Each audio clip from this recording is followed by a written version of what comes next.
Ano naman dito sa atin mga padreng dito sa Pulo, Hermosa, Bataan. Ayan o. So halos lahat na nagpapagawa rito. Ito, tong isa ayaw mandar. Ayan. TMX 125 Alpha. Hindi na daw matadyakan, nalubog din. Tong isa Barako 175 ang issue ng motor ni boss. Nalubog din sa baha pero hindi namatayan. Kaya hindi namatayan, pinipisil niya yung kanyang clutch. Inaalalayan niya. So wag na wag niyong gagawin yun mga idol. So yan, nagpagawa ngayon si boss. Ito yung tinamaan sa kanya. Ayan o. Clutch lining o mga boss o. Kaya pag sa baha, tatawid tayo ng baha, mas mainam na itulak nyo na lang. Wag nyo nang pilitin pa. Humanap kayo ng kasamahan na magtutulak para hindi lumala ang sira. Pabayaan nyo nakapatay yung makina, itulak nyo na lang. So ito, nangyari dito, sinasakal niya yung clutch para hindi mamatayan. Hindi nga namatayan, kaso, ayan, gastos. Malaki-laki. So yung 1.5 niya rito, uubusin. Ayan o, pati yung kanyang plate. So ayan, lininis na natin o. Pati yung kanyang plate, dumikit na rito yung lining. So wag nyo nang ilusong sa baha kung ayaw nyong mapagastosan. In case na emergency naman, itulak nyo na lang. So ituturo ko sa inyo kung paano magkasa ng clutch para naman magka-idea kayo sa pagkakasa ng clutch lining ng Barako, kung paano nga ba ikasa ng isa-isa yan.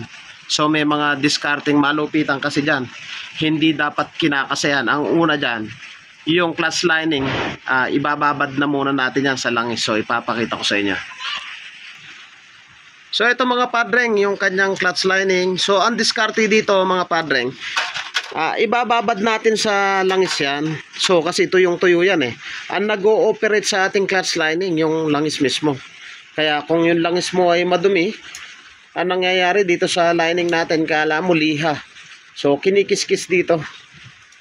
So dapat laging malinis yung langis para makapit yung ating clutch lining. So ang ginagawa natin dito, binababad natin ng langis yan. Pero dahil nga tutorial tayo, ituturo ko sa inyo kung paano magkasa ng clutch lining. So ituturo na muna natin. So ito yung ating clutch housing. Meron yan na pinaka-collar dito. So ito yung collar, dito nakapasok yan. Ayan, ganyan. Tapos susunod natin yung kanyang ito, yung kanyang clutch hub. So ganyan. Ayan. Sunod natin dyan mga idol yung ating clutch lining. So ito tutorial lang. So pasok lang natin ganyan. Shoot. Ayan, ma-shoot. Shoot. Ayan. So pagkayari ng clutch lining mga idol, ito yung ating plate. At dito sa ating plate mga idol, hanapin nyo lang yung matalim. Ito. Yung matalim, lagi yan sa loob. O ito, hindi matalim. Ito yung matalim.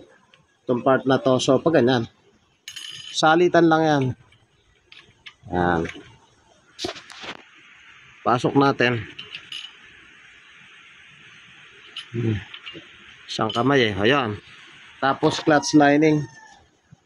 So pag yung lining may tatak sa labas, dito minsan may mga tatak dito, siya yung nasa taas. So dahil walang tatak, okay lang yan. So wag niyong kalimutan na ibabad sa langis. So ganyan. Tapos plate uli. Hanapin nyo na yung matalim. So ito yung matalim, nasa ilalim. So tama yan. Ganyan lang. Tapos lining uli. Ayan. Tapos plate uli. Ayan, yung matalim sa loob. Ayan. Tapos lining.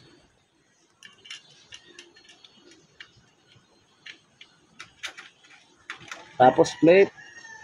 Yung matalim sa loob. Tapos lining sa taas.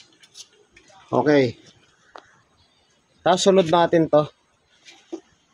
Ayan. Tapos meron siyang pinaka-rod sa loob. So ganyan lang oh. Ayan, pasok lang natin ganyan. Tapat lang natin sa butas. Ayan, ganyan. Tapos ikot-ikutin lang natin. Ayan. Isang kamay yan, mga idol eh. So, ipasok ko na muna.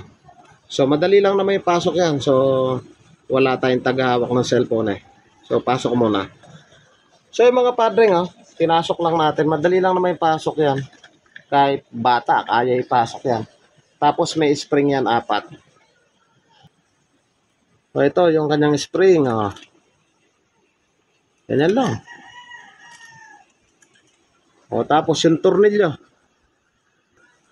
So, may tornilyo dito. Ganyan. So, may washer yan.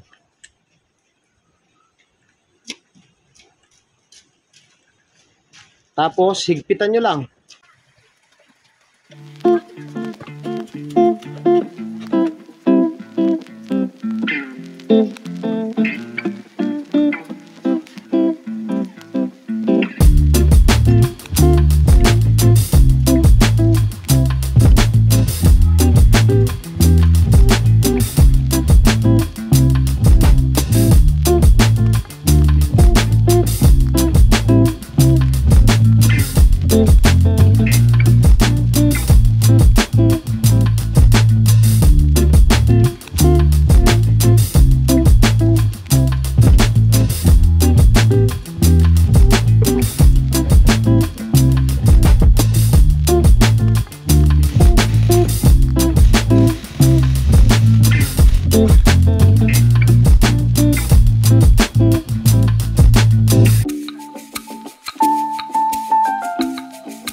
Mga padreng, nakabit na natin yung cover. Hindi ko na pinakita dahil madali lang naman yung cover na yan. So, tinuro ko naman kung paano natin isalansan. So, ganun lang ka-simple. So, paki-start mo, boss. So, pa-start natin kay bossing. Tapos, papakadyot natin sa kanya. Sige. Start muna. Layo kayo dyan. Tingnan natin kung sisikad na. Ang issue nito, clutch lining, sunog. Sige, sikat. Okay pa. Atras muna, atras. Okay na yan. Tingnan mo lang kung sumisikat. Layo ka dyan.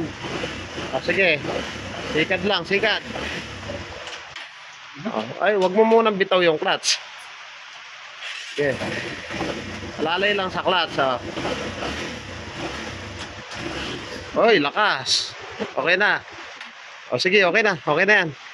Nanibago ka lang sa lakas ng makina. Okay na. I-cambio mo, cambio mo. Ayan, Cabio, primera. Primero, tatalon talaga yan dahil bago yung clutch lining. So yun mga idol, pag baha, mas mainam na itulak nyo na lang yung motor. Huwag nyo nang sakalin sa clutch dahil yung motor na to, ayan nga, nangasunugan ng clutch lining. Oh, ayan na, shout out kay boss, yan sa nagpagawa. Baka meron kang gustong batiin, boss. Sino yung mga gustong batiin? Yung mga pamangkin mo sa... Sila, Mampi. Oh, shout out. Oh, yan. Angin. Shout out daw kay Bodyguard yan sa mga nandiyan sa Saudi. Oh, kay Sangsang, shout out daw. Sabi ng tito nyo. So yung mga padreng, kung nagustuhan nyo yung ganitong tutorial at bago ka pa lang sa akin channel, huwag nyo pong kalimutan na paki-like, paki-subscribe at paki-hit na rin po yung notification bell para updated po kayo sa mga videos na ilalabas ko. Thank you po sa inyo. God bless at mabuhay po kayo.